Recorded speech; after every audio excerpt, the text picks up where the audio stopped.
What's going on, everyone, and welcome back to another episode of the Business is Pleasure podcast.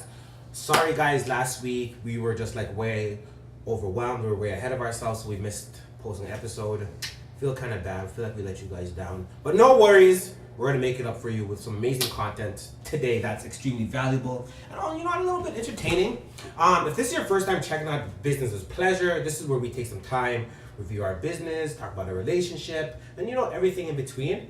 This week's episode is extremely special, guys, because it's episode 50. That for us is extremely monumental, especially looking back at how far we've come with Business is Pleasure and just trying to be as consistent as possible with everything. Of course, we're far from where we want to be, but again, with consistency and a lot of determination, we'll eventually reach that goal that we want for this podcast. But again, thank you guys so much for always tuning and checking our stuff out. We hope that it's been extremely influential to you and your business.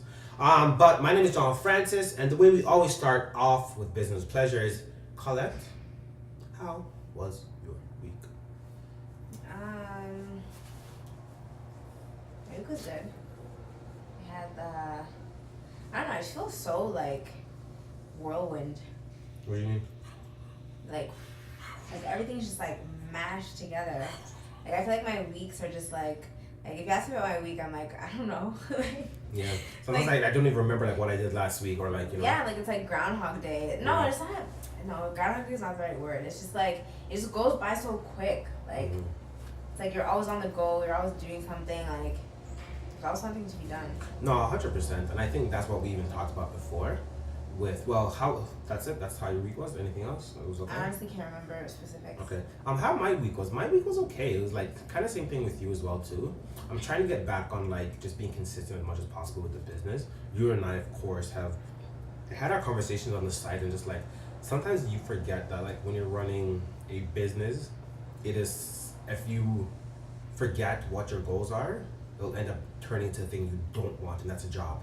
And sometimes we like allow the business to turn into a job, you know what I mean? It's like extremely monotonous. Sometimes we're not as engaged, sometimes we're not like as interested as we should be when it comes to our events. We're excited about certain things, you know what I mean? But I think that's the other aspect a lot of people don't talk about business, is that like there are a lot more lull time than there are like times of you're being excited, you know what I mean? Because for you to get to that point where like you're excited, you're so astonished and like happy about like where the business currently is, you have to do a lot of boring shit until you get to that point, you know what I mean? Yeah. So I think with us, like this is one of the first times where we're experiencing success, but instead of being at like this exponential rate that we want it to be, it's just consistent. Like, you know what I mean? Like sales are consistent, shows are consistent, cash flow is consistent, products we're getting is consistent. And sometimes with us, like we see consistency as more or less like boring, and like we kind of like need to speed it up, you know what I mean? But for us to get to like point Z, we kind of have to be happy with G, H, and I, you know what I mean? Yeah, like I feel like our business right now is like a car analogy would be like a Toyota Camry. Like, it's reliable, it's dependable, never let you down. I like Camrys. It's always gonna start. We drive a Camry, by the way, guys. So. It's always gonna start like good on gas.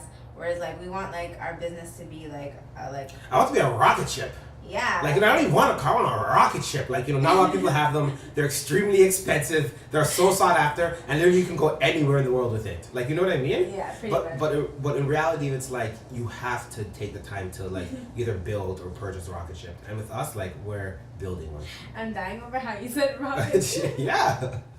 I love a rocket ship. I'm so excited. I love a rocket ship, But sorry, even to like speak about rocket ship, the first thing that came into my head was what's that TV show, Miss Frizzle? Magic School Bus. And remember how it ended up turning to like a rocket ship or it turned to like a train or whatever they ended up needing or whatever? It's cool because like that's what vintage runs off of, is nostalgia. You know what I mean? Like we don't have memories or moments that people can remember that like really bring them back to a particular time in their lives, whether it's like a baseball team they used to watch when they were younger, or whether it's a cartoon show or like their favorite cereal, you know what I mean?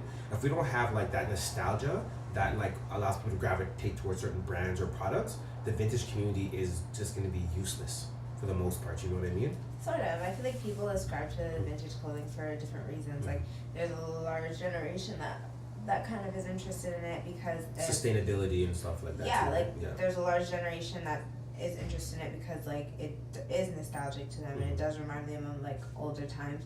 And there's people that were like just born like recently and like don't care about that stuff at all because they don't know about it, and they just like vintage because it's popular and it's trendy and it's cool.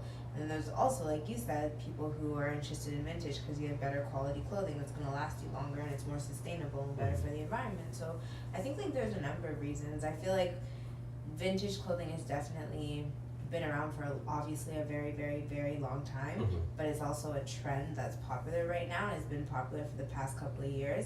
And like I don't see that changing for the next little bit. I think it will morph into like different styles and different types of potentially vintage clothing, but I don't see it completely being like not a trend. So I like you. I always use this analogy because like you were the one that like gave me this idea. It's like if you view it as a pie chart, you know what I mean? Like if you viewed fashion as a pie chart maybe like 5 years ago, I'm just throwing numbers out there. Let's say 60% of people were buying fast fashion. You know what I mean? So they're going